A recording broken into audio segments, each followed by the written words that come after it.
Dios les bendiga, hermanos en Cristo. Sean bienvenidos cada uno de ustedes a un nuevo video en esta mañana. Gracias damos al Dios Todopoderoso que nos permite compartir el mensaje del Evangelio con cada uno de ustedes, mis hermanos en la fe y amigos que nos escuchan alrededor de todo el mundo entero. Les damos la bienvenida desde este momento para que ustedes se conecten conmigo hasta el final de este mensaje, porque seguramente Dios va a tocar nuestros corazones como siempre lo hace. Él nos enseña, nos ministra su buen consejo a través de su palabra, y cada día nosotros, el cuerpo de Cristo, somos edificados por mensajes como estos. Así que, sin más que decir, hermanos en Cristo, quiero comenzar este mensaje que lo he titulado La envidia que se oculta en nuestros corazones.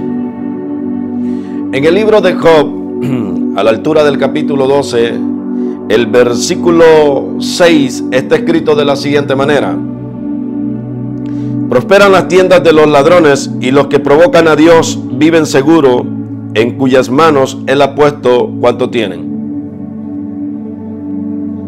Hoy quiero ministrar acerca de este mensaje. Quiero tocar ciertos aspectos muy interesantes que esconden estos textos bíblicos. La palabra de Dios, como la acabo de leer, habla de un pensamiento que había en el corazón de un hombre llamado Job. Este pensamiento no había nacido en el corazón de este varón cuando él estaba totalmente prosperado, cuando él estaba totalmente bendecido. Este pensamiento justamente nace en el momento de la prueba, en el momento de la crisis. Comienzan a brotar este tipo de pensamientos que se habían ocultado en su corazón por mucho tiempo, por muchos años. Y esto es lo que acontece, hermano, cuando nosotros estamos bendecidos, cuando nosotros estamos prosperados. Nada de esto sale a la luz. Cuando comenzamos nosotros a tener pruebas, dificultades y aflicciones de esta vida, y empezamos a nosotros a padecer a través de, quizás en nuestros cuerpos, por problemas médicos, nos comenzamos a enfermar, o quizás en nuestra área económica nosotros miramos cambios no positivos y comenzamos nosotros a vernos más pobres, a empobrecer. Todas estas cosas, hermanos, cuando nosotros estábamos bien, nada de estos pensamientos subían a nuestros corazones, porque estábamos en la abundancia, porque estábamos nosotros en la flor de nuestra juventud, porque estábamos nosotros fuertes. Pero cuando este hombre llamado Job fue procesado y cayó él en la prueba, vemos nosotros que en uno de sus discursos a la altura del capítulo 12, dice aquí la palabra de Dios: prosperan las tiendas de los ladrones, y los que provocan a Dios viven seguros, en cuyas manos Él ha puesto cuanto tienen. Él se miraba en un momento de su vida en lo que todo lo que él tenía, todo lo había perdido, todo se lo había quitado el Señor, o había permitido que él lo perdiera. Ahora, él miraba a su alrededor la gente seguir sus vidas normales, prosperar, vivir el día a día, salían, se divertían, gozaban de sus riquezas, de sus bienes, pero Job estaba pasando una prueba muy difícil. Ahora yo le voy a saber decir, hermano, en esta mañana, cuando nosotros no estamos bien posesionados delante de Dios y nuestro corazón no es todavía grato, todavía no ha crecido, todavía no tiene la plenitud, la madurez que el camino del Evangelio demanda, van a salir todas estas cosas de adentro de nosotros, hermanos. Y es que esto es muy normal que nos pueda acontecer este tipo de cosas, pero no es realmente el tipo de caminar que nosotros debemos llevar delante de la presencia de Dios. Cuando nosotros estamos bendecidos y prosperados, no nos importa si el otro come o bebe o hace fiesta. Nosotros también podemos hacer nuestros propios banquetes, porque tenemos bendición, tenemos la autoridad, tenemos las posibilidades para nosotros poder hacer este tipo de cosas. No estamos tan pendientes en lo que hace el vecino, porque nos dedicamos a vivir nuestras vidas. La aflicción llega cuando nosotros lo hemos perdido todo. Comenzamos cuando tenemos tiempo de no comprarnos una muda de ropa, cuando no hemos podido comprarnos un buen par de zapatos, y miramos a nuestro hermano, nuestro vecino cada día salir con prendas nuevas, cada fin de semana se viste diferente.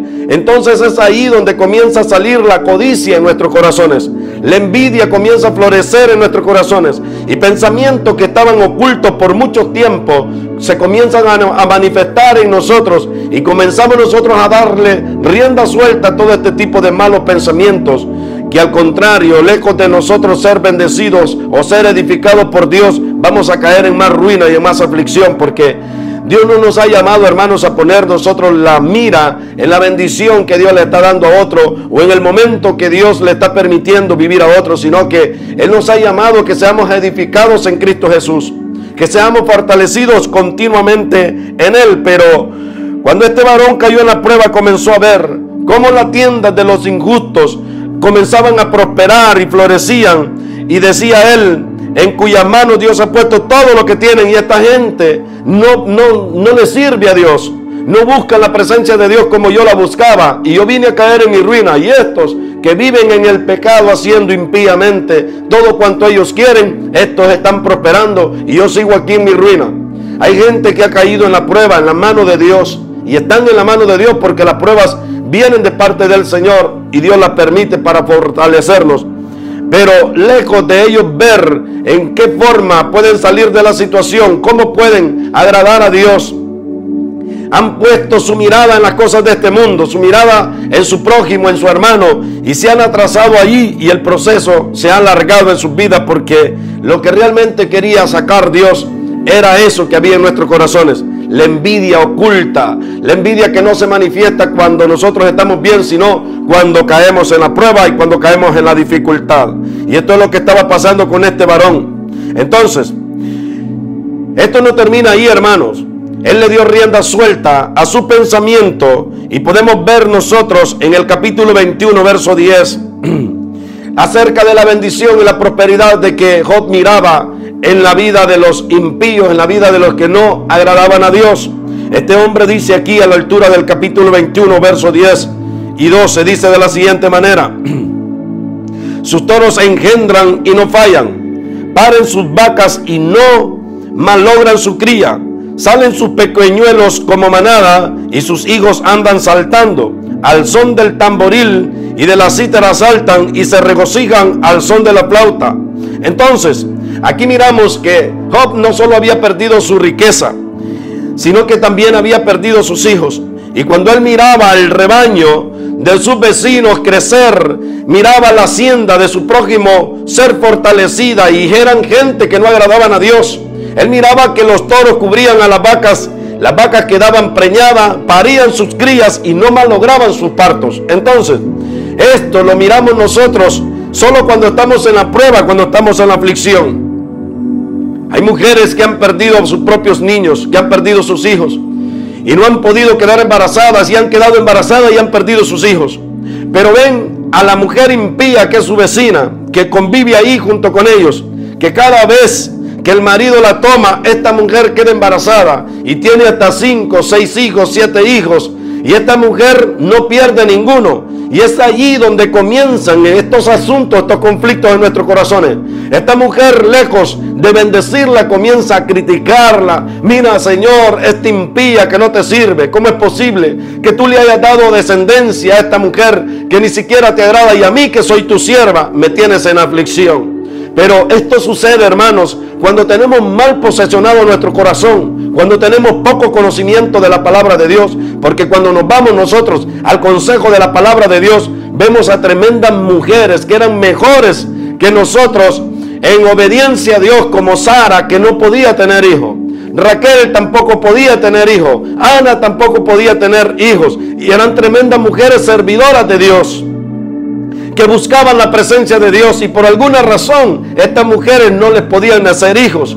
Y entonces miramos nosotros cómo Dios pudo bendecir a estas mujeres, y lejos de ser pacientes y esperar la bendición de Dios, comenzamos nosotros a arremeter en contra de nuestro prójimo, en contra de nuestro vecino, a criticarle, a maldecirle, a aborrecerle, porque Dios le ha hecho bien y porque Dios le ha dado todo cuanto Él tiene, porque Dios no lo ha traído a juicio, aunque sabemos nosotros que Él no anda correctamente delante de la presencia de Dios. Pero es que la verdad, hermano, la verdad, Dios no nos ha llamado a que nosotros seamos jueces de de los demás, ni que pongamos la vista en esto. Este varón aquí llamado Job había perdido sus hijos, y cuando los hijos del vecino jugaban y saltaban y hacían juegos en sus patios frente a la casa de Job, este hombre sale en estos pensamientos de su corazón y mira cómo los niños se gozaban y decían al son del tamboril y de la cítara y saltan y se regocijan al son de la flauta. Entonces nosotros no podemos ver a los hijos de nuestro prójimo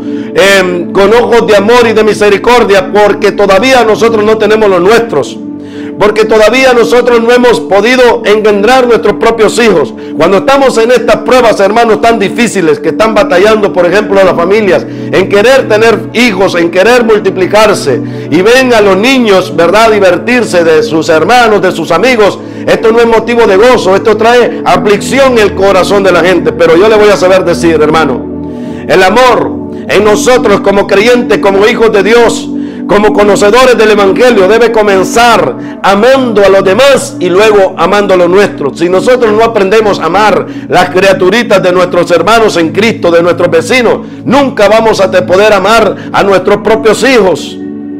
Ahora, yo me recuerdo aquí cuando le nace a Sara su primer hijo, que le nació de la egipcia. Esta mujer, cuando le nació su hijo, ella sabía que el pacto de Sara de haberle permitido a Abraham que se acostara con ella era para que le diera hijo a Sara, no para que el hijo fuera de ella o lo tomara de ella. Pero ya luego Agar, después de que le ha nacido su hijo y su hijo va creciendo, su hijo ya no buscaba a Sara, su hijo buscaba a la propia Agar. Y entonces esta mujer se burlaba de su propia señora después, porque es lo que nos pasa a nosotros. Cuando estamos en la aflicción, entonces allí, ¿verdad?, salen estos malos pensamientos. Cuando estamos en la bendición, comenzamos a menospreciar a nuestro hermano, a nuestro vecino. Pero cuando Dios nos aflige a nosotros, es ahí donde realmente nos damos cuenta en el error que habíamos cometido. Entonces aquí miramos de que a Job no le traía alegría el que el ganado de su vecino, no le traía alegría que los niños, ¿verdad?, de su prójimo jugaran, porque él había perdido a todos sus hijos. Ahora, el consejo que Dios nos da con respecto a todas estas cosas está escrito en el libro de los Proverbios, capítulo 23, verso 17. El Señor manda a su cuerpo, a la iglesia, y nos aconseja a nosotros como cuerpo, y nos dice de la siguiente manera: no tenga tu corazón envidia de los pecadores, antes persevera en el temor de Jehová todo el tiempo. La palabra de Dios es clara y el Señor nos aconseja a los que hemos caído en esta aflicción, a los que estamos pasando estos procesos, que soltemos nosotros la envidia. Y dice el Señor: no tengas en tu corazón envidia de los pecadores, antes persevera en el temor de Dios. Dios no nos ha llamado a fijarnos en la prosperidad de los impíos. Dios nos ha llamado, según este pasaje bíblico, hermanos en Cristo, a perseverar en el temor del Señor. A eso Dios nos ha llamado, a que perseveremos, a que seamos constantes, a que estemos ahí fervientes, con corazón llenos del poder de Dios, llenos de la misericordia de Dios, llenos de compasión, llenos de amor, y que perseveremos, dice aquí, en el temor de Jehová. No podemos nosotros vivir la vida como si no conocemos a Dios, como si somos impíos, sin revelación, sin conocimiento de la palabra de Dios, codiciando, aborreciendo, poniendo nuestra mirada en la prosperidad de nuestro hermano, de nuestro vecino, sino que Dios nos ha llamado a ser constantes, dice aquí, y perseverar en su temor. Este es el consejo que Dios nos da.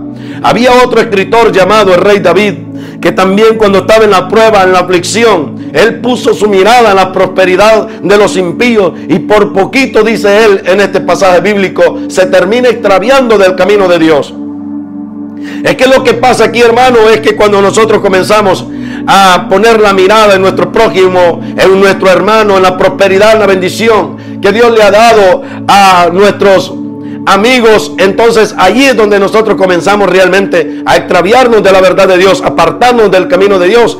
Y si no nos ponemos pilas, como decimos nosotros, podemos hasta descarriarnos, podemos apartarnos de la bendición de Dios para siempre. En el libro de Salmos, capítulo 73, verso 2, está escrito de la siguiente manera. Dice aquí el escritor, el salmista: en cuanto a mí, mis pies estuvieron a punto de tropezar, casi resbalaron mis pasos, porque tuve envidia de los arrogantes al ver la prosperidad de los impíos, porque no hay ataduras para su muerte, antes bien su cuerpo es robusto, no pasan trabajo como los otros mortales, ni son azotados como los demás hombres. Este hombre, este salmista aquí, la palabra de Dios dice que el Señor nos da testimonio de él, y dice Dios que por poco su siervo estuvo a punto de descarriarse, de apartarse del camino de Dios. ¿Por qué? Porque se detuvo a poner la mirada en la prosperidad de los impíos, de los injustos. Él hablaba de que estos hombres que eran malos llegaban a su vejez fortalecidos, no tenían enfermedades en sus cuerpos, no pasaban aflicciones como los otros mortales, porque hay gente que se dedicó a hacer lo malo y usted nunca los ve que se enferman. Nunca los ve que ellos padecen de ningún mal. Parece que la mano de Dios está continuamente sobre ellos para hacerle bien.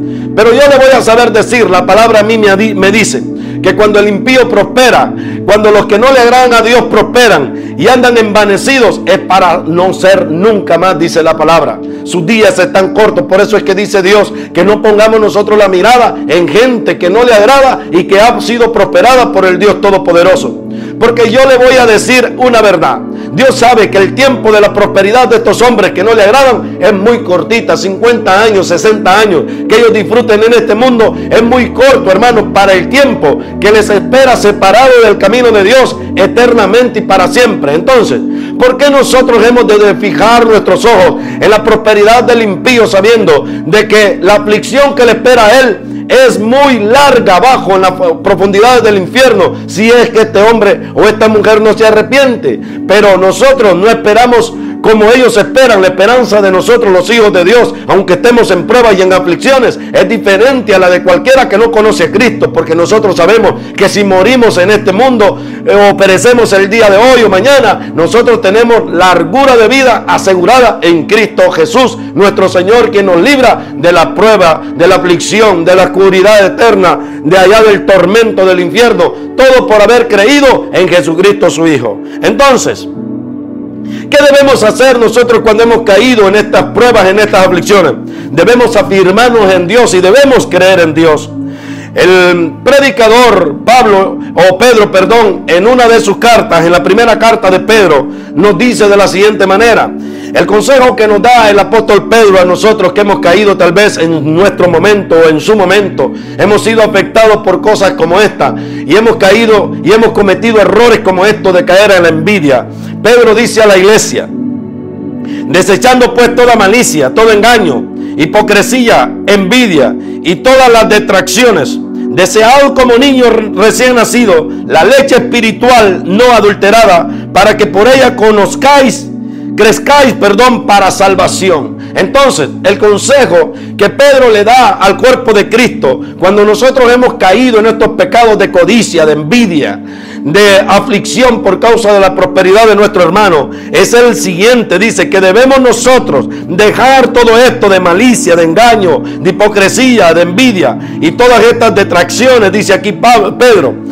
Pero debe existir en nosotros, dice, un deseo opuesto. Nosotros debemos desear, dice, como niño recién nacido, la leche espiritual no adulterada, que es la palabra enseñada por buenos predicadores, por buenos maestros, que no le ponen ni le quitan, que la predican tal como está escrita, que si la palabra es cortante, la predican tal como está escrita. Si la palabra tiene sanidad para nuestros corazones, entonces ellos ponen todo su corazón y su empeño para usar bien la palabra, para aconsejar, para hacer que la palabra sea medicina para otros, y la predican en amor, en gracia, en favor de Dios. Entonces, esto es lo que debe haber en nuestros corazones, el deseo de que hay en un niño de ser amamantado por su madre. Así nosotros, los siervos de Cristo, debemos tener este deseo de ser amamantados por el poder de Dios, de beber la leche espiritual, la palabra no adulterada, por predicadores deshonestos que predican la palabra con por avaricia, que predican la palabra siempre y sencillamente porque buscan recibir algo, recibir un bien económico a causa de que ellos predican el evangelio. Por todas partes donde andan adulterando el evangelio para recaudar ofrendas, para recibir ayuda económica. Pero esto no es lo que dice la palabra. Dice el Señor aquí que debemos desear la leche, así como los niños, la leche que es la palabra no adulterada. Esto quiere decir de que debemos nosotros tener buen oído para escuchar buenos predicadores que nos dicen la verdad, y que nunca esta gente nos están pidiendo ofrenditas, hermano, ni están modificando la palabra para que guiarlo a usted para que le siembre una semilla, sino que predicamos el evangelio por gracia, por amor de Dios, o por amor a Dios, por amor a las almas, porque sabemos nosotros que antes de venir a este conocimiento del evangelio nosotros estábamos perdidos, nosotros estábamos condenados, y ahora que el Espíritu Santo nos ha traído a esta salvación tan grande y nos ha revelado nuestro caminar con Cristo, hemos entendido de que hay otros que están en la misma condición que nosotros, y a ellos nosotros debemos anunciarle el evangelio gratuitamente, en amor, en misericordia, sin buscar, hermanos, que nos den ofrenditas, que nos anden ahí dando tanta pompa y tanta fiesta, hermanos. Los buenos predicadores anunciamos el evangelio en verdad, hermanos, y lo anunciamos gozosos, alegres, sea que tengamos el estómago lleno o estemos vacíos, sea que tengamos que vestir o no vestir. Nosotros predicamos a Cristo, anunciamos la palabra de Dios en espíritu y en verdad. Entonces, este es el deseo que debe haber, no solo en los que oyen, sino en los que predicamos. Querer nosotros beber de la leche de Dios, de la palabra de Dios, no adulterada, dice el Señor. Este es el consejo que nos da aquí el predicador, el apóstol Pedro, a la iglesia de Cristo. Ahora, ¿cuál es el consejo que Dios nos da? Salmos capítulo 37, verso 7, está escrito de la siguiente manera: guarda silencio ante Jehová y espera en él.